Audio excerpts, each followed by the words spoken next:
Prime Minister, it's a pleasure to talk to you. And thanks for having me, Mario. I think there's just so many things to discuss. And the more I dig into European politics, the more I understand how messed up things are in this continent. My favorite continent for a big part of my life. And I've spent a lot of time across Europe. You know, I'm going on a tour to speak to all the leading voices, just to try to understand really what's going on. Because I think a lot of people see what's happening in the US, the change that Trump and Elon are bringing to the country, but I don't think they understand how bad things are here. So maybe I want to start by giving us an idea on censorship here. Now, I'm interviewing Patrick right after this, and I was reading his story, and he essentially is facing 3 years in jail for liking a post. Not only him, yes, it's him as well, but also several other people from Poland. And also, this soft censorship is actually growing at importance in Poland and in the European Union, because they don't like to hear all those voices. They think that they are conservative, Republican in nature. And this is why the political correctness type of censorship works stronger and stronger. And you mentioned, where is Europe today? You asked this question, this general question. Europe is stuck in regulations, over-regulations. It's stuck in bureaucracy, ideology, and regulation. And this is the trio which is actually torturing entrepreneurs in Europe, but also all the people who love freedom of speech in particular. Can you imagine democracy without freedom of speech? Can you imagine democracy without pluralistic media? In Europe, we do not have Fox News. I don't know what's in Australia, but the mainstream media are actually very similar to each other. This is why it's so important to have Platform X and the recent incarnation of Mark Zuckerberg as well, his new reincarnation. Yes, we can say so, which is creating probably a new Facebook platform. By the way, Facebook restricted my account a couple of weeks ago. I don't know for whatever reason. Why I tried to apply. You write letters, you write emails, and nobody replies. I don't know why. I don't know what I did wrong. I'm one of the opposition leaders, so I have to have the right to express my opinions, my views, to promote it. Yet I encountered some significant problems. You need to have a really good reason to silence the voice of a prime minister or former prime minister. So I don't know what you posted, but I expect it to be something very it was petty. To be precise, it wasn't completely cutting the account. It wasn't silencing it completely. It was a restriction on promoting this account, which put me in a discrimination type of position vis-à-vis my competitors in Poland. And these are the methods which we see very often, like the fact-checking, which Mark Zuckerberg changed quite recently. It was similar to community notes by Elon. Absolutely. I was just talking to the TV host about this in my interview, and I was telling them that it's kind of democratizing who censors. It's bringing it back to the people instead of those small organizations that have control over the media. Very, very important. By the way, 2 or 3 weeks ago, Deputy Prime Minister in Poland threatened the public opinion that Platform X is going to be eliminated for the next couple of months, potentially, because of whatever news might be placed there. Can you imagine? And potentially he mentioned that this is until the presidential elections happen. We have parliamentary system quite different from that one in the United States, similar to that one in Australia. Notwithstanding this, we have a very important election in front of us, and these are presidential elections. So we want to fight on relatively level playing field, even if 80 or 90% of media are against the Republican party like the Law and Justice I represent. This is why Platform X and Facebook and all the other social media are very important for us, are very important for freedom of speech, are very important for freedom of expression. They threaten to actually cut off this oxygen from opposition. I don't think they will be brave enough to do this, because we have counterattacked, we have opposed to this, but can you imagine what is going on in Poland if I mention things like this to you? They must be terrified of Doge and what Elon's doing with X and Doge. So I think I'm seeing Prime Minister Fico on Monday, and he put out a public request asking Doge to audit Slovakia's bureaucracy. I could just only imagine what they'd find auditing the European Union. He would have a job for 200 years or 300 years. Yeah. I tell you, Mario, it's incredible. We have bureaucracy all over the place. It's overwhelming. I just came to here from Lubelskie region. I spoke there to entrepreneurs from this region of Poland, and their major complaint was on European bureaucracy. It's files, documents, pages, directives, one after another.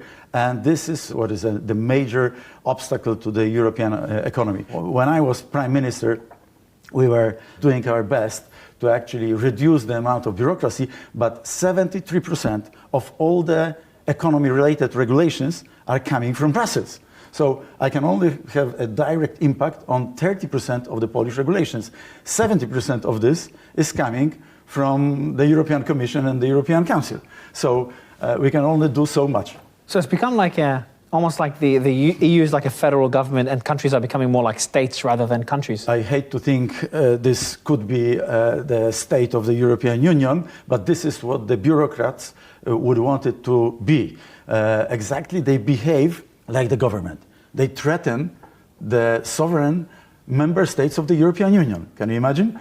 They threatened Poland. They have the president of the European Commission named my successor and my predecessor, Donald Tusk, as the potential prime minister of the future, supporting him in many different ways, even by cutting off the funds from the Next Generation EU, Recovery and Resilience funds, and so on, which is actually a kind of interventionist policy of the European Commission into the matters of the sovereign states. You might ask, why is this possible? This is because more and more competencies, which are not mentioned in the treaties, are actually usurped by the European Commission and supported by the European Court of Justice, that this is the right way to interpret those provisions, and they are accumulating more and more of power. This is why Brexit happened. I couldn't believe how that was even possible. They've essentially disagreed with some of your policies, some of them being very pragmatic policies. We'll go through one of them.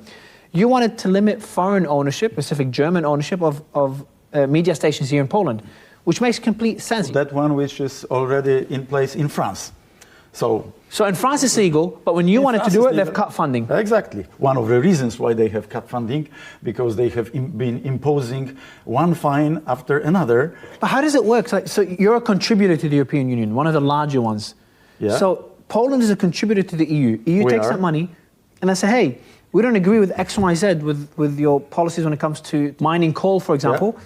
And we're going to not give you the money that you're owed. One dispute was related to the coal, to the lignite coal, actually, in southwestern part of Poland. The fact of the matter is that Poland is a net beneficiary of the funds because of the relatively lower level of our economic development. Probably over the next couple of years, when we're going to catch up with the average GDP per capita of the European Union in purchasing power parity terms, we are not going to be net beneficiary anymore. Several years ago, and today as well, we are net beneficiaries. This is why they could take those funds and they could blackmail us. And this is why I think that this was appalling in terms of attacking the policy of a sovereign state. That was the case. I want to go back to the bureaucracy that we're seeing in Europe. How did Europe get here? You told me something before we started filming. You said, Mario, remember 25 years ago, the European Union was a larger economy than the US. Exactly. Yeah, like 25 years ago, the GDP of the European Union was bigger than that one of the United States. Fast forward to 2025, and GDP of the European Union is smaller than that one of the United States. The United States GDP is by 50% higher in nominal terms than that one of the enlarged European Union. Even if you calculate it per capita GDP in purchasing power parity is on a 71% to that one of the United States. GDP per capita in nominal terms in the European Union is on the 52% level compared to that one of the United States. It is that stagnation we encounter here in the European Union. Why is that stagnation? Because they've immersed in all the woke ideology. They've immersed in over-regulating everything. They have wrong priorities as well. I've published an article in Politico several months ago indicating that there are three major areas of priorities. One is quite obvious these days, which is defense policy, security of the European Union member states. The other one is the Green Deal of the European Union.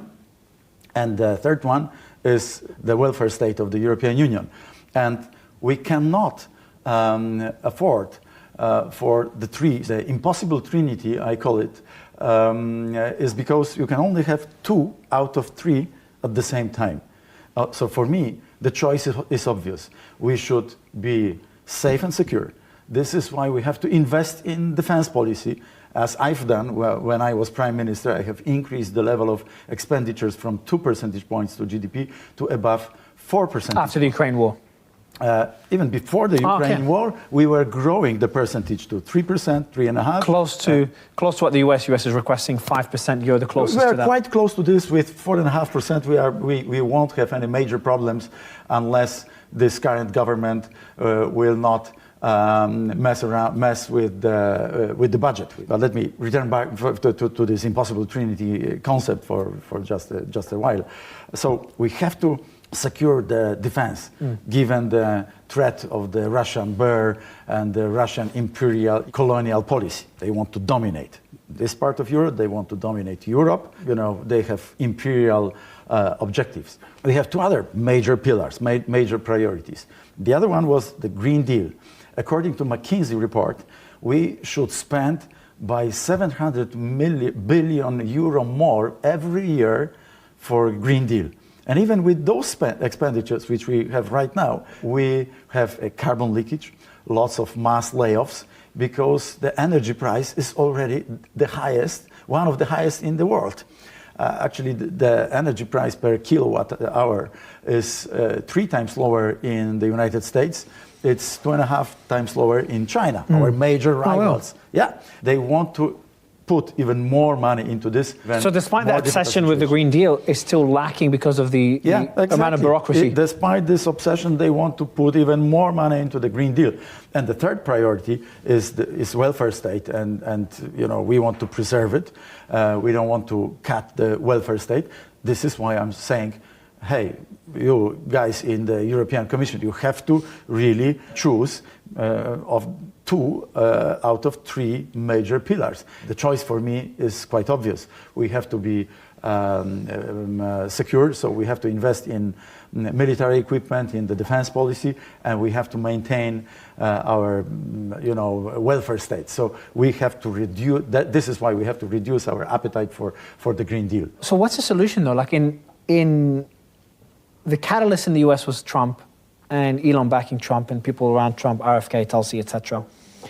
And he's essentially rallied all the conservatives in the US around the cause of fighting for free speech, fighting against bureaucracy, the unelected bureaucrats that have all the influence, and going after all the inefficiencies we're seeing with DOGE. How far is the EU behind the US in getting to such a level where there is an organization like DOGE, a collaboration among all the conservatives?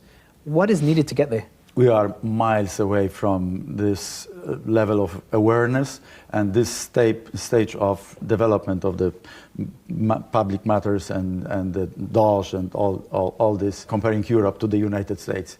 There is, however, a growing awareness across Europe. We are actually in a very, very bad position. When I became the president of the ECR party, president of ECR, which is the conservative and Republican movement in Europe, I have presented this as one of my priority, make Europe great again. I have presented quite a specific program, what should be done as well to regain the competitiveness of Europe.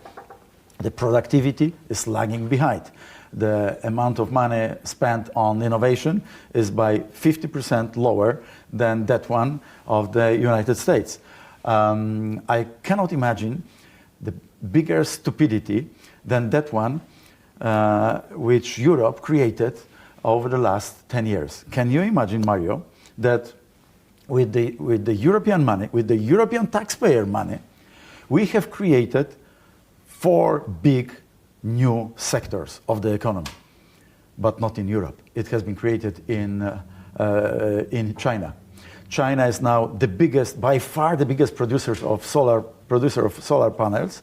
97% of all the solar panels in the world are produced there. Wind turbines, electric vehicles, and electric batteries. All of those have been actually saturated with the European monies.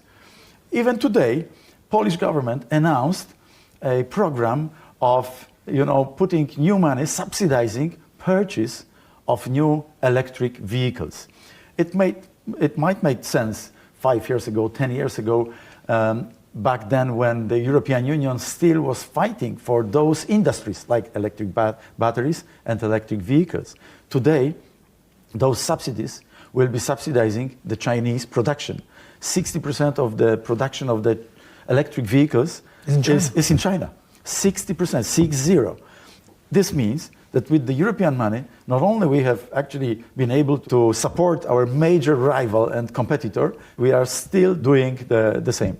That's one of the biggest stupidity. New China deal. Things like this. The new China deal. The new Thank China you for grant. this. I'll borrow this phrase. Exactly. Like Europe is such a beautiful, beautiful continent. I've always looked at Europe as having the strongest democracies. That's how I saw it before getting into the world of politics, over 10 years ago. I've lived in Germany, France, Slovakia, the UK, Slovenia. The list goes on. I've lived everywhere. I've lived in Poland. In Poland, together with Hungary and the United Kingdom, of course, we used to have first democratic procedures. Our parliament, our Sejm, is actually gathering since 1468, which almost from the middle of 15th century. And then we have some 250 of those Sejms, which is the Polish parliament, for over the next 250 years or so, till the partition of Poland, which happened, unfortunately, towards the end of the 18th century. So we have one of the oldest democracy in the world. I don't want to be taught by anybody in Brussels about the democracy. Mr. Prime Minister, I'll go back to the question is, what will the catalyst be? I think you need, we understand the strategy of how to get here, but you need a Trump or somebody to come in and say, Elon's starting to do that to an extent.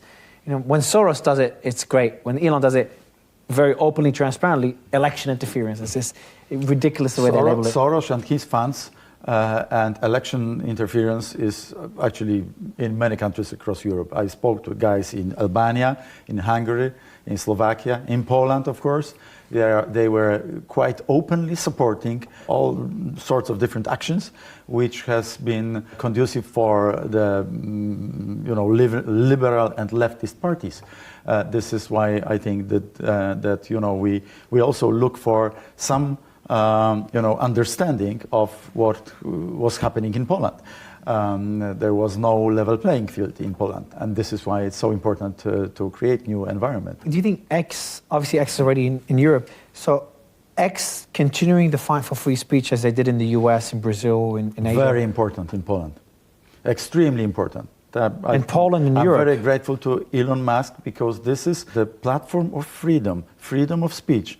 And there is no democracy without freedom of speech. Bureaucrats in Brussels would like to gag our mouths. They don't want to talk about woke ideology, about LGBT ideology. They don't want us to oppose to the Green Deal, which they have prepared, and so on. So it's very important to have free social media like this one, Platform X, and the others. And what about Doge? Like, we saw Prime Minister Fico put out an open request. I heard there's other requests coming out. I haven't seen the news yet today. Do you think an organization like Doge could start to operate in different countries? Because it's a private organization, it's not part of the US government. That'd be great, because this could free up all the Schumpeterian forces, Schumpeterian melting pot, to actually liberate economy, which is today quite suppressed by all the Brazilian regulations. The production of those regulations is really incredible. You know, it's awful. We have to fight with this every day.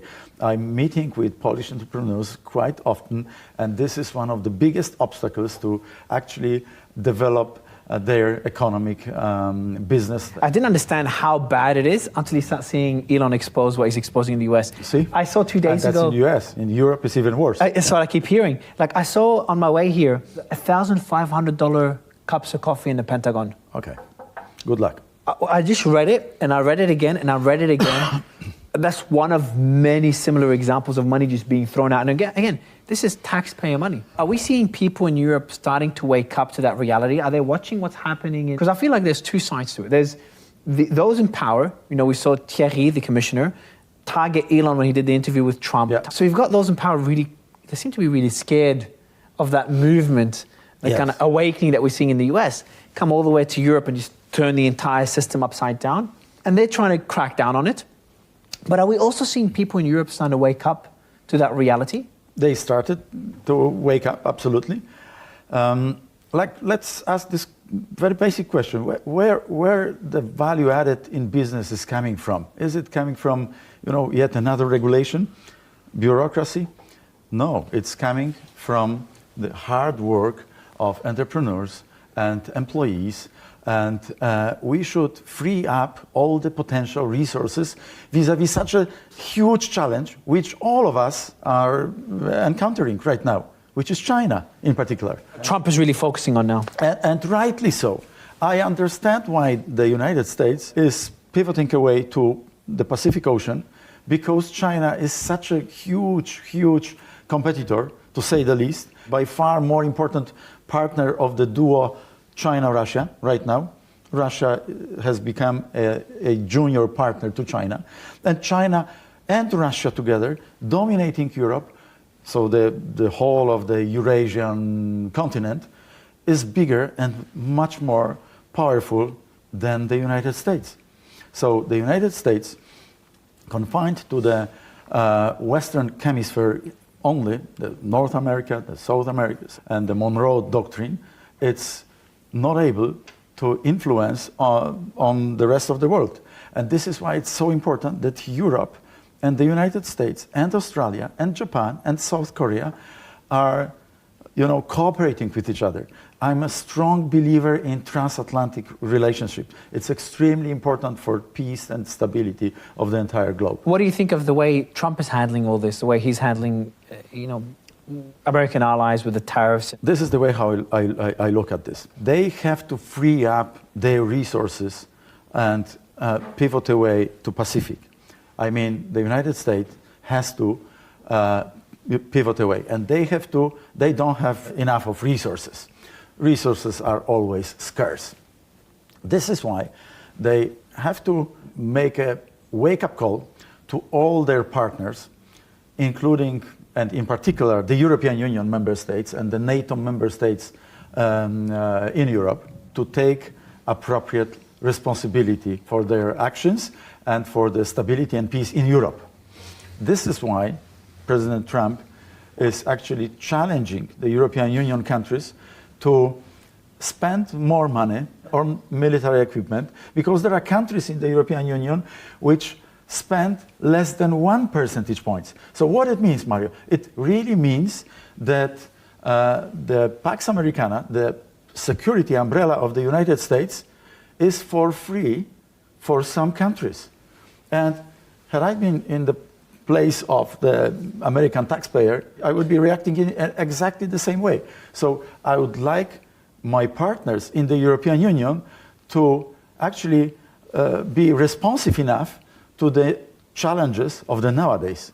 This is how I understand the challenge which President Trump is creating to the European Union. How do you think the European Union will respond to Trump's approach? You know, Putin put a famous quote making fun of it a couple of days ago. He said, all of them in Europe will quickly, as you'll see, stand at the master's feet, wagging their tails tenderly. He's talking about European, what he calls European elites.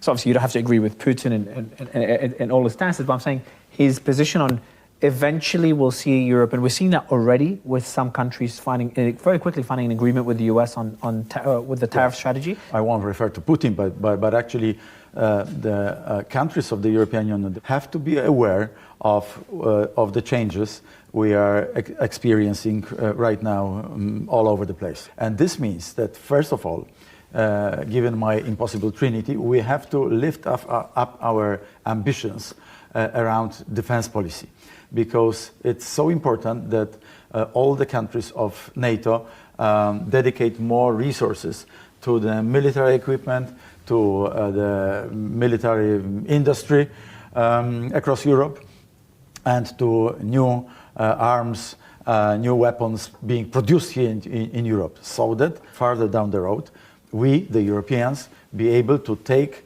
this Russian bull by the horns and to fend off the Russians from any threats to the member states of NATO and at the same time member states of the European Union. So we are living in critical times when all the countries of the European Union have to understand that there has to be a change in priority of the expenditures, and the Balthazar feast from the Bible is over, and we have to refocus our efforts to be able to stand firmly on our own footing vis-à-vis all the challenges, economic challenges, military challenges from Russia, potentially from China, and at the same time to focus on rational, reasonable solutions, because all the ideological madness created at the same time an environment where all the entrepreneurs and companies were focusing on ESG, environmental social governance, or DEA, diversity, DEI, equity, inclusion, right? And they were not focusing on value added, on innovation, on breakthrough the priorities are all messed up. The priorities are all messed up. Yeah. That's the case in Europe. What does that mean for the EU? Could we see Brexit? I know that's a pretty extreme scenario, but could we see Brexit occur in other European Union members? Yes, we can see this. In France, there is a very, Frexit. In France, I have many French friends, and they are talking, more and more about France, exiting the European Union. I'm not quite sure what would be the result of the referendum if it happened in France these days. And the very bad work of the Brazilian bureaucrats is creating, the riots and creating the resistance all over the place in Europe. They call it populism. They don't like democracy, really, so they call it populism. This is the voice of the public opinion, the voice of different member states of the European Union, and this voice has to be listened to and not neglected, not disregarded as it is the case. We're seeing a lot of progress towards peace in Ukraine. Not sure how hopeful you are on that. The war started while you were Prime Minister, and you were one of the first world leaders to go to Kiev. That's correct. 2 weeks after the war started, when Kiev was still surrounded. That's correct. Surrounded by the Russian army, and the bombs were falling on Kiev, and we wanted to, help in maintaining the fighting spirit of the Ukrainians, because this was the moment when, many leaders of the European Union actually did not believe that Ukraine can fight successfully with Russia. I remember one European Council in Versailles, President Macron, but back then, and some other leaders did not believe that Ukraine can keep up fighting and can resist this fierce power of Russia. So this is why with the Prime Minister of the Czech Republic, Petr Fiala, we are doing everything for the European Union to support Ukraine. Poland was one of the earliest and strongest backers of Ukraine in the beginning of the war before That's correct. NATO got involved. Yeah. But looking at the potential peace agreement now, Trump made it very explicit he does not think we'll go back to 2014 borders, so Crimea, Donbass, Zaporizhia and Kherson. Do you think there's any chance that that region could be under Ukrainian territory again? Or? What's the most important outcome of this war by far?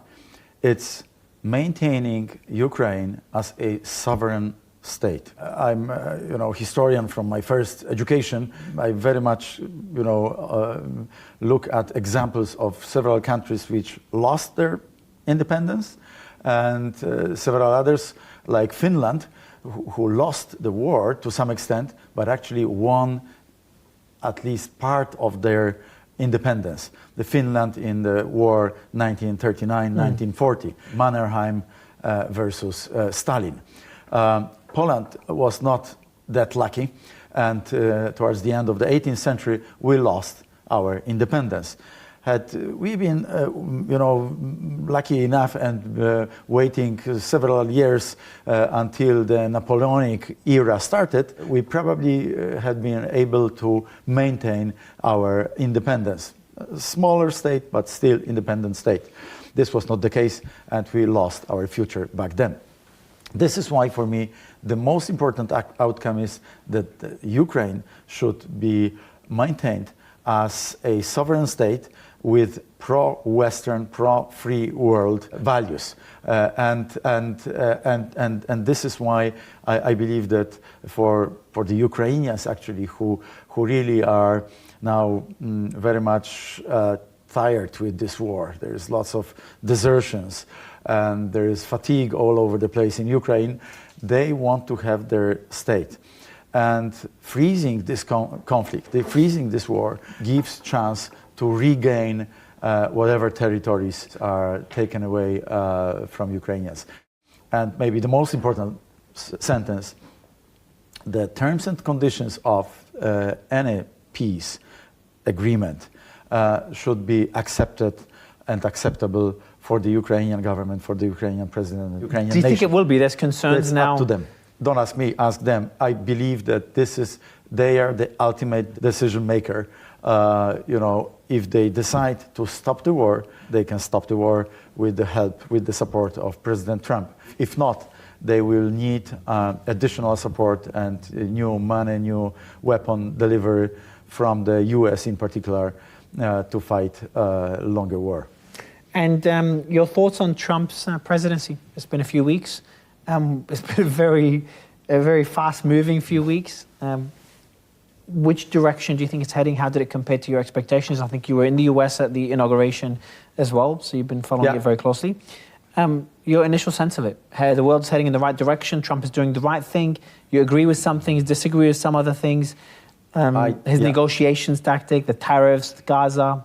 General thoughts. I try to anchor his presidency in realpolitik, in what he wants to achieve, what the United States wants to achieve, and this is in particular to contain China, and this is why I believe that President Trump and the American administration are so much in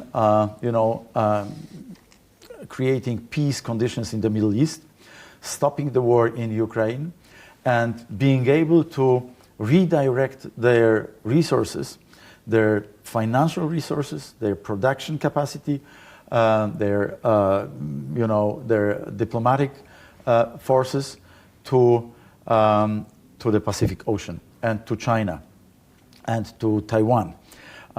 This is how I understand the priorities of the American administration, and this is why I do understand the policy of the American administration.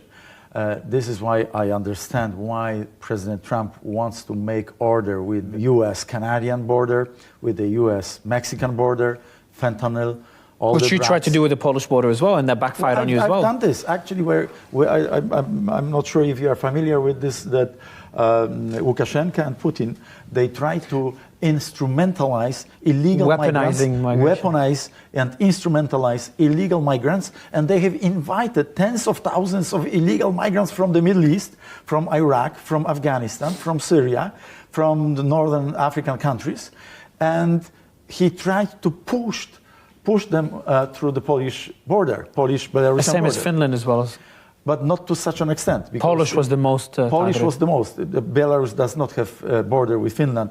Putin did try this to some extent also with Finland, but not to such an extent as Lukashenko did it with us. This is why I decided to build 5 meters or 5.5 meters tall physical barriers. And when we have created this over a very short period of time, we stopped basically most of those attempts to cross our border. Putin and Lukashenko, this was the first step in the hybrid war, because this happened in the autumn of 2021, which is 4 or 5 months before. Oh, he started Putin. before? Exactly, absolutely. Wow. It started as the first step into the hybrid war. First, try to ridicule Poland, ridicule Germany, because here in the soft spot, we are able, we the Russians, we the Belarusians, we are able to actually push as many illegal migrants as we want. So we have not allowed for this. And this is why they were looking for other elements of this hybrid war to activate. And this is why they started mad disinformation, propaganda, manipulation type of campaign vis-à-vis Poland, vis-à-vis my government. So you can imagine I was attacked by the European Commission. The Biden administration was not very friendly, to say the least. And at the same time, the Russians were actually putting lots of efforts and lots of resources, financial resources, to undermine the credibility of my government. Notwithstanding this, 7.6 million people voted for our party, which was the highest result in the last elections. But yes, this happened in the autumn of 2021, the attack on the Polish-Belarusian border, which is the proof, the evidence how Lukashenko and Putin weaponized people back then. And talking about election results, obviously what we saw afterwards is that they didn't like you, the European Union did not like you, and they've used financial lawfare, essentially through the... I don't like them either, actually. I can tell but you, those Brazilian bureaucrats. But talking about election interference, yeah, Brussels had a lot of influence on this the outcome here in Poland. This is an attack on democracy. This is an attack on the rule of law. All what is happening in Poland, I'm not sure how familiar you are with what is happening in my home country, in Poland. But the current government is actually bypassing the Polish constitution. The announcement made by the Prime Minister on the X platform is actually more important than the verdict of the Supreme Court judges. Or in a normal democratic system, you can change one legislation by another legislation, lex posterior rule. In Poland, they don't do this. They change the legislation, the parliamentary legislation, they change the constitution by mere regulations of the Minister of Justice or some other minister or the Prime Minister, which is a complete change to the normal, ordinary hierarchy of laws, which is stated in our constitution. This is what is happening in Poland. Wow. And Brussels is not reacting because they are very leftist, they are very liberal, ultra-liberal, ultra-leftist coalition is now ruling, governing in Poland.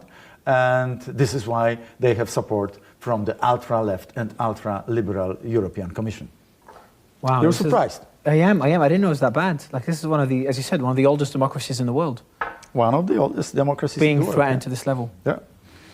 I do want to go back to, just very briefly, talking about the Ukraine war. You did meet President Biden on multiple occasions. I think in 2023 was the last time you met. So there was a quote that, and I'll be asking other world leaders on this, there was a quote, I think, again, I'll mention Putin again because I've just been digging deep into Ukraine war for recent interviews that I've done. And there was a quote he mentioned a long time ago, before he became the Putin we know today, when he was more interested in joining NATO, allegedly, and asked Clinton. And he would talk about how he's known multiple US presidents, but it's, he'd have one discussion with the president, and then men in black suits make the decision afterwards. So it's not the presidents that make those decisions. I think you know what I'm referring to, the deep state, or whatever term you want to use. So as someone who's met President Biden on multiple occasions and a very core member to NATO, especially with the war in Ukraine, can you tell me more whether there's truth to that? Is there, obviously under President Trump it's been different, but is there truth that presidents like Biden and those before him were not really the ones calling the shots? How much influence do the unelected bureaucrats in Europe and the US and around the world have from your experience as a prime minister? From my experience as prime minister, I can tell you that bureaucrats try to exercise their power over the elected governments all over the place. But in some places they are more successful than in others. And in Europe, it works to a much stronger degree, according to my experience. I might be wrong, I'm not expert on the American system, but in Europe it's very much integrated below the surface, and it works stronger than in the United States. I actually spoke to President Biden on Ukraine, but also on Europe, on the concept of intermarium, which is the concept of lifting up the power of the countries between the Black Sea and the Baltic Sea for us to be able to stand on our own footing vis-à-vis this Russian power, vis-à-vis the Russian threats.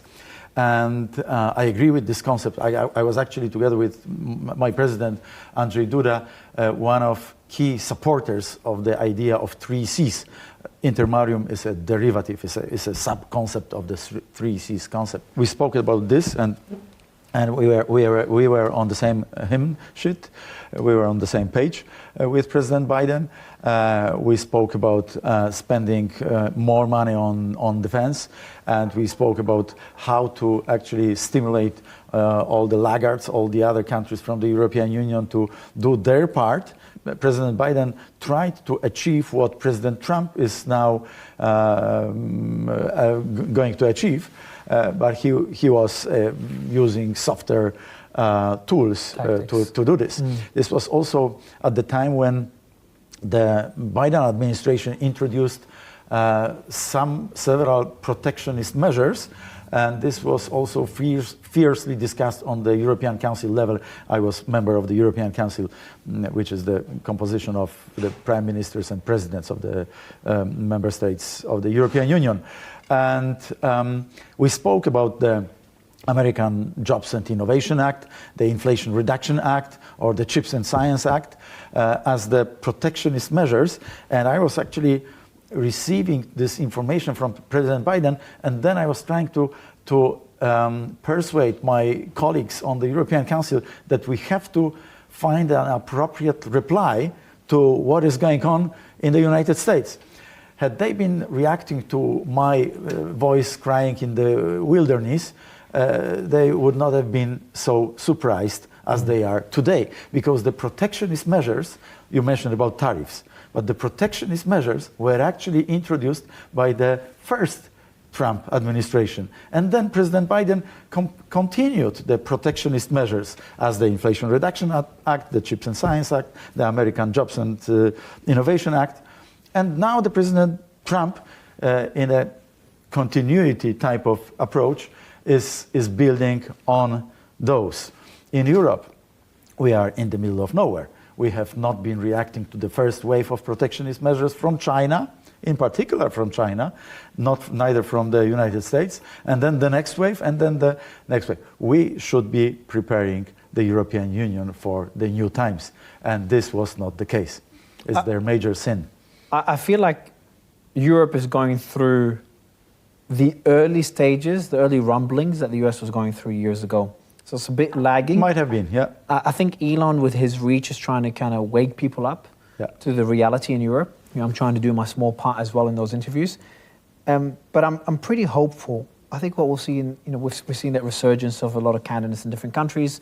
We're seeing people starting to realize that decisions are not made by their government. It's made by bureaucrats in Brussels that are sitting there. Very dangerous, but this is the case, yeah. Yeah, and the incentives are really misaligned at the moment. And then obviously now they're starting to wake up to the shortfalls of too much bureaucracy. Yeah. And how, like what happens with bureaucracy, Prime Minister, is what I've noticed is that laws are enacted, but they don't have an expiry date.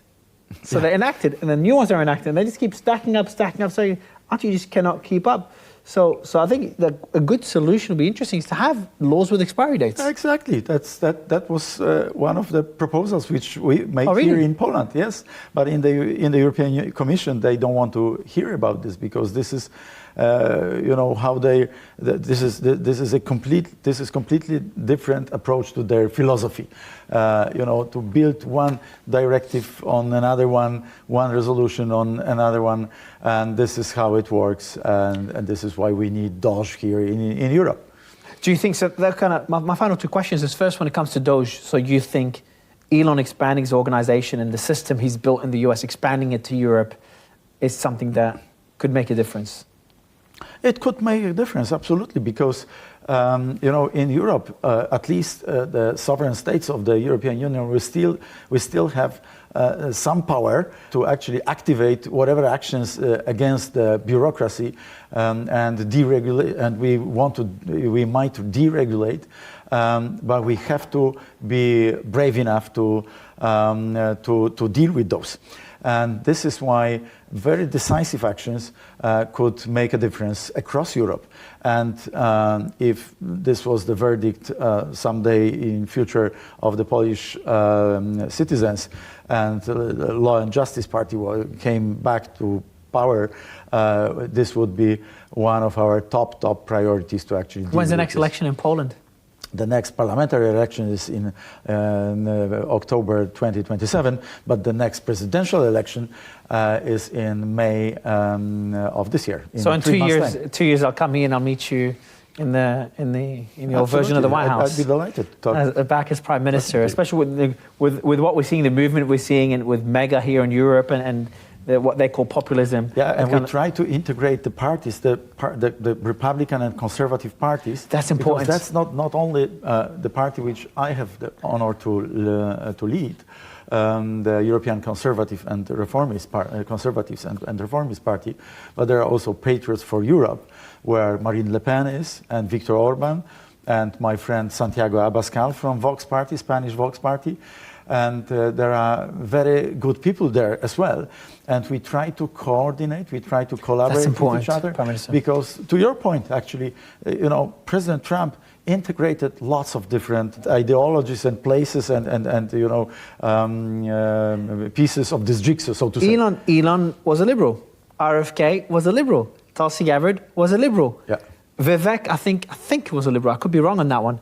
And obviously Trump himself was a liberal. So essentially he's rallied a lot of people on the left. I like to watch a show called All In Podcast, and there's a gentleman called Jason Calacanis.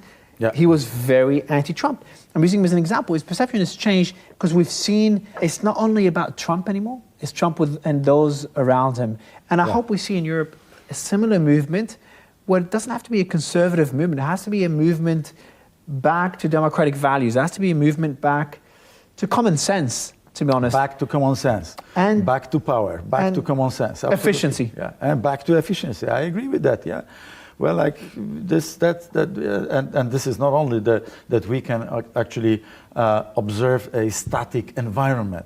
We are living through extremely turbulent times, and those turbulent times will be, even more turbulent over the next couple of years. This is why we have to be as agile as we can.